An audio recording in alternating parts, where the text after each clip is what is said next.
মিটেছে? ওখানে কারা ছোড়াছুড়ির পর্ব মিটেছে? শুনলি ঋষি, তোর বাবার কথা শুনলি? আমি কাদা ছড়াছড়ি করেছি? না না, কোনো কথা আমি বলেছি বলতো? না, আমি তো পই পই করে বললাম চলে এসো চলে এসো চলে এসো। কি যে ভালো লাগে এত কুটকাচালি তোমাদের, ভগবান জানে। আমার উপর বিরক্তি না হলে কি নয় তোমার? শুধু সব সময় আমি দোষে ভাগি হব, তাই না? তোমরা প্লিজ নিজেদের মধ্যে ঝগড়াঝাটি করা বন্ধ করবে, প্লিজ। না না, আমি তো বুঝতেই পারছি না ভুলটা কি বললাম আমি। এতে কান্নাকাটি করার মতন কোন কথাটা তোর মাকে বলেছি বলতো? না না, যাদের উপর রাগ করে তাদের উপর তো কিচ্ছু বলো না তুমি, সব ব্যাপারে শুধু আমাকে। দাঁড়াও দাঁড়াও দাঁড়াও, কাকে বলবো এই কথাগুলো? কাকে বলবো? পল্লবকে, যে নিজেই মরমে মরে আছে, চোখ তুলে চাইতে পারছে না পর্যন্ত? নাকি এই কথাগুলো আমার শিউলিকে বলা সাজে বলো তো? না না, সবকিছু আমাকেই বলো। অবাক মেয়ে বাবা, নিজের ঘরে এসিটা লাগিয়ে নিল, কিছু ভাবতেই পারলো না। তুমি কিসে শান্ত হবে বলো তো? কি করলে তুমি খুশি হবে? এসিটা ওই ঘর থেকে খুলে নিয়ে সেই ঘরে লাগিয়ে দিলে তুমি খুশি হবে? আচ্ছা তোমরা কি শুরু করেছো বলো তো? থামবে এবার? মা, যা হওয়ার তো হয়ে গেছে। ঠাম্মি তো যা বলার বলে দিয়েছে।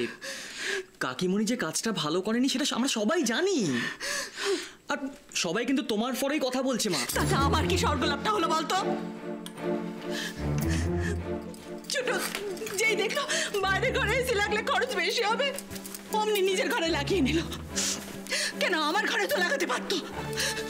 দুটো ঘর তো একই নাকি? ও তাহলে এই ব্যাপার?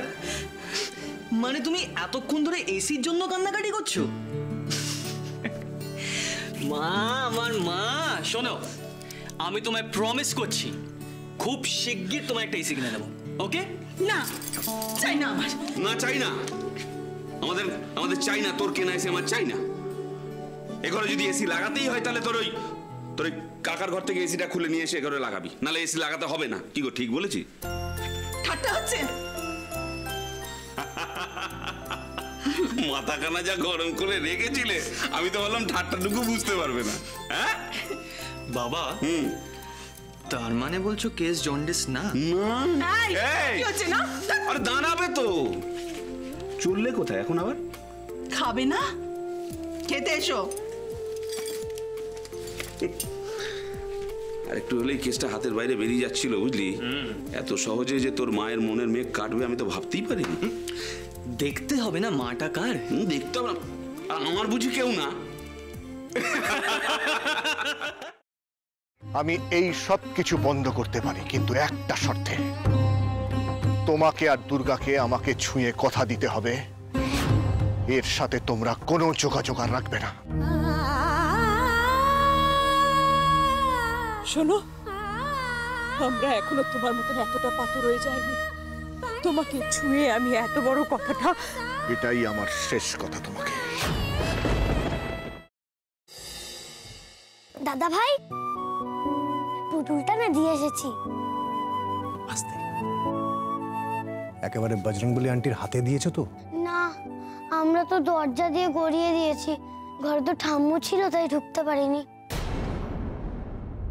মা ঘরে ছিল? এ বাবা, যদি মার হাতে পড়ে তাহলে তো মুশকিল। ওনার কোনো সর্দারজির সাথে পরিচয় ছিল? সর্দারজি? না, ঠিক আছে, আমি তাও বলবো আপনারা একটু ঠান্ডা মাথায় ভাবুন।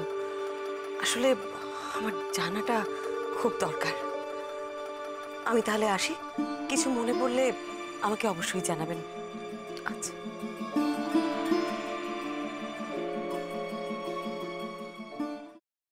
ফ্রাইং প্যানে Emami healthy and tasty refined rice bran oil গরম করে তাতে গোটা কালো সর্ষে আর কারি পাতা ফোড়ন দিয়ে ওর মধ্যে একে একে টমেটো কুচি, বাঁধাকপি বাটা, নুন, হলুদ গুঁড়ো, শুকনো লঙ্কা গুঁড়ো আর সামান্য চিনি দিয়ে ভালো করে কষিয়ে নিয়ে ওই মিশ্রণে কুড়িয়ে বেটে রাখা নারকেল, পাকা লঙ্কা কুচি আর কারি পাতা দিয়ে ভালো করে নাড়াচাড়া করে নামিয়ে নিয়ে নারকেলের স্লাইস, পাকা লঙ্কা স্লাইস আর কারি পাতা দিয়ে সাজিয়ে সার্ভ করুন বাঁধাকপির ঝাল।